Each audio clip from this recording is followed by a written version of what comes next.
Este soy yo. Je. Y este soy yo.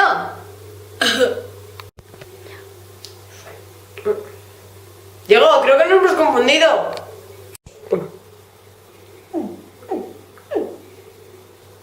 Sí, creo que nos hemos equivocado. Otra vez. 2, 1, polla. Y estos somos nosotros. Que se Diego. Ya. Bueno, este es el vídeo de... ¿Qué cojones? No, corre. Sube el columpio este.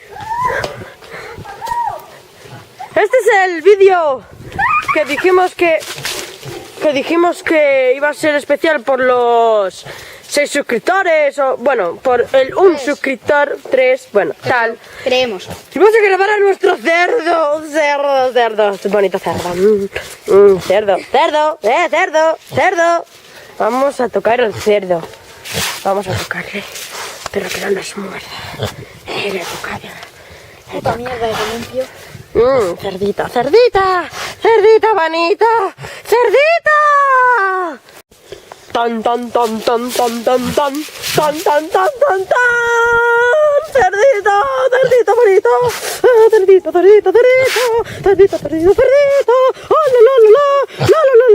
la. ¿Qué cojones? Deja el pantalón, coño. ¿Qué cojones? Queríamos avisaros de que ya he vuelto al canal. Vale, es que resulta que me había salido el canal porque me parecía injusto que el canal se llamara Pablo Hernández y en vez de amigos Tengo frío. aburridos te aguantas, gilipollas. Y pues eso, que vuelva al canal para hacer los vídeos. No, si te parece, vuelvo al canal para cagarme en tu madre. Bien, en el vídeo de los suscriptores y tal, ya os voy a hacer una broma a Diego, a mi amigo. Muy buenas, mis pequeños amiguitas y amiguitos y amiguitas. Bien, por supuesto que no quiero ser muy así. Bien,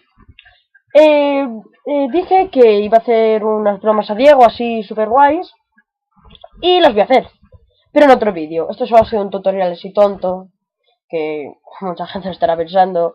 Y creo que no lo dije, pero suscribiros, darle a like, comentar, y eso. Bien.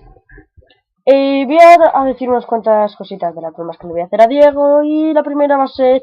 Bueno, que eso creo que solo voy a hacer una porque esta va a ser muy fuerte para él. Que es coger mucho pegamento. Voy a comprar un mogollón de pegamento de este líquido. Y lo voy a echar en un cubo. Así lleno. Y... un fin de semana que nos vamos a ir por ahí al campo, le voy a decir que se lave las manos porque vamos a comer, tal, o esas cosas, cualquiera que se me ocurra. Entonces cuando meta las manos es de pegamento secado rápido y pues eso, se quedará pegado a las manos y no las podrá sacar. Y sé que funciona porque ya lo han hecho conmigo. Él lo hizo conmigo una vez. Bien, y él seguro que me ha explicado también una cosa de estas conmigo, que también me va a hacer alguna broma porque lo hay. Espero que no sea muy fuerte y eso, bueno. Esto ha sido todo por hoy y bueno, este vídeo creo que lo va a explicar Diego una cosa. Chao.